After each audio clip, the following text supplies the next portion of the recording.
Congratulations, Ange. What did you make of the performance and the atmosphere today? Atmosphere was incredible. Our supporters were outstanding today. Just the energy they created, in the stadium right from the first whistle was just brilliant. And to be honest, I thought it helped us. In the first half, I thought we just looked a bit nervous and a bit edgy for sort of half an hour or so, and probably fortunate to still be in the game. We just, we're giving the ball away cheaply and allowing them to sort of, come at us. But at the same time, it's not surprising. We had, a couple of 20-year-olds out there, 22-year-old, a couple of 23-year-olds. It's a really young team we're putting out there. So, but I just thought there was really encouraging signs towards the end of the first half and the last sort of 5-10 minutes. And we got them in half time and just sort of settled them down a little bit. And I thought the boys were brilliant. They came out, great energy, took the game to Man U and scored a good goal. And then, didn't stop from there. Had to defend, but we did that well. Vic pulled off a couple of good saves. So, encouraging signs there. So one of the young players. I mean, how impressive is that in this atmosphere and that kind of pressure to put in a performance like that? Yeah, brilliant. And he's been great from the moment I arrived. He's got a great energy about him, and but he's got quality there too. He's one of these midfielders that really causes opposition's problems, because whether it's him running with the ball or running without the ball, he runs forward, he runs aggressively, he disrupts oppositions, and he's just got a great temperament for a young guy. So really pleased for him. Sorry, go ahead. You spoke yesterday about wanting not only to win the game but also to do it with a performance. How much do you think you did the second part of that? I thought, like I said, there were encouraging signs there. I don't think it was a victory on the back of a backs to the wall, desperate performance. I thought, there was elements of it, particularly in the second half, where we showed the kind of team we want to be, and that's what you're looking for. And I'm not silly enough to think that 2 weeks into a season and 6 or so weeks into my tenure, that we're going to be putting in complete performances. But what you want to see is some sprouts of growth in terms of the team we want to be, and I definitely saw that, and real resilience too. We had to show it in the first game, and with things that sort of went against us, and today, we could have gone into our shells in the second half, but if anything, we got more brave and more courageous in our football, and we got the rewards. How much is that about mentality, the fact that both games for like Spurs have been much better side in the second half? Oh, it's just sometimes the nature of the games, the way they flow, different games. I just thought today, like I said, we were just edgy in the first half. We weren't doing the simple things, and human nature. The boys were probably trying really hard to impress and probably overcomplicating the game. And once they simplified the game, and there were some obvious areas there we could hurt them, then they got to grips with that and sort of committed to it in the second half. When you make those decisions on team, they're obviously big decisions. You've quite experienced players on the bench and young players on the side. Is it just a feeling you got, or is that just completely the way you want to go in the future? I'd like to think I know what I'm doing, mate. So, but yeah, look, some of it's especially in the early stage. I think part of what I need to do at the moment is kind of just explore, the squad and the individuals within it. It'd be just silly of me at this point to sort of stick with some sort of formula in terms of team lineup, because unless I expose some of these guys to this level trying to play our football, I won't find out about them. So, it could have been very easy not to make any changes, because, the guys who dropped out, Emerson and Skippy didn't do anything wrong last week. They put in great efforts, but, I wanted to see Pape, I wanted to see Pedro, and there's others I want to see, and we'll use this without, disrupting the cohesion of the team. But this early bid is an opportunity for me to see guys out there and give them a taste of it as well, because I think that then, feeds into, their development, that, if they're out there and they can see they can do it, that gives us more personnel to work with moving forward.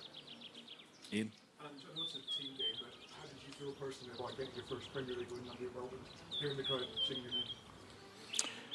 Yeah, it's nice. You know, I kind of, yeah, you separate yourself from that stuff because what's more important to me right now is that if we're going to continue to sort of go down this road, is that, you know, I said before the game that we really need an energy, particularly here at home, and it would have been a shame today that, you know, because you could tell the crowd were up for it if we were flat in our performance, and not so much. Obviously, you want to win, and that sort of gives everyone the joy they need. But I thought the manner in which we played, it's a great starting point. So when the final whistle goes, you kind of, you know, from my perspective, that's fantastic, fertile ground for me to keep going. You know, rather than sort of, like I said, if we had a flat performance today, it would have been hard.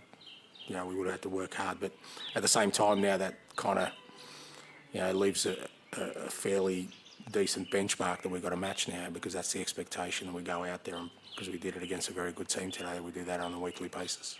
The success here of the wider Australian game, how the Australian game is seen worldwide, do you think, given the high-profile nature of the job? I battle with that, mate. I really don't know. I really don't know whether we'll ever crack Australia. I hope so. I think the Women's World Cup was a brilliant tournament. I'm not watching any more of it. You know, like obviously the Premier League's always been the most watched league in Australia anyway, so now they have a vested interest. So it's great, but, you know, how much of an impact that has, I'm not really sure. But, you know, from my perspective, it's not just for me, I guess for other guys with, I don't know if there are too many with similar backgrounds to mine, but, you know, I've worked 26 years in the game. It's not that I feel I've earned this opportunity, it's just that I don't see any reason why I shouldn't be given this opportunity. 39 shots today, it was incredible, end-to-end, entertaining. How important is it to you to not just to win, but to entertain the crowd? Yeah, I prefer if more of the 39 were there our end than the opposition.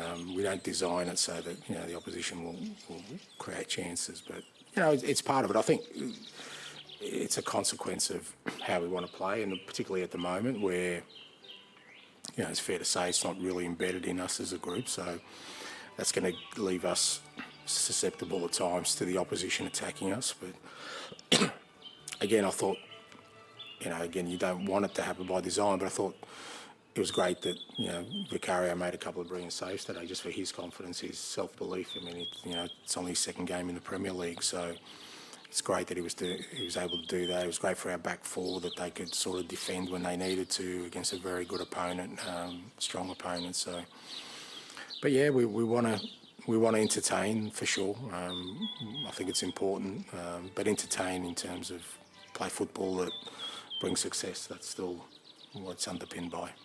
Full backs and centre halves into the box, going 2v2 or 3v3 at the back, even when you're leading. That's the contrast what's been happening here for the last 2 or 3 years. Have the players had to be persuaded, or have they really embraced it and bought into it? Oh, look, you never know that. I mean, there's probably elements at the moment they're doing it because I'm telling them to do it, but I think there's been enough in the first 2 games for me to see that they want it themselves, because there's been plenty of opportunities in both these games for us to veer away from that at this early stage, and it would be understandable. So, you know, I said last week, you know, we scored after 10 minutes and we lose our most experienced defender from a young, you know, defensive line. The guy scored the goal, and then we get a penalty and an own goal against us, and it would have been very easy for that group just to then go, you know, this isn't working, this is not the way we want to go, but we were resilient. It was the same today, you know, we were nervy, we gave the ball away at the start. Plenty of opportunity for us to say, look, let's stop playing, let's just go long and be more direct. And as you said, even at the 2-0, you know, we didn't sit back, we still pressed the goalkeeper, we still tried to be aggressive. So that tells me that some of it is fueled by them. It's not just because I'm telling them to do it, which is great, because ultimately that's, if we're going to get to where we want to, it's got to be driven by the players. They've got to believe in it and understand it. And my role and the coach's role is to keep giving them that sort of guidance and information.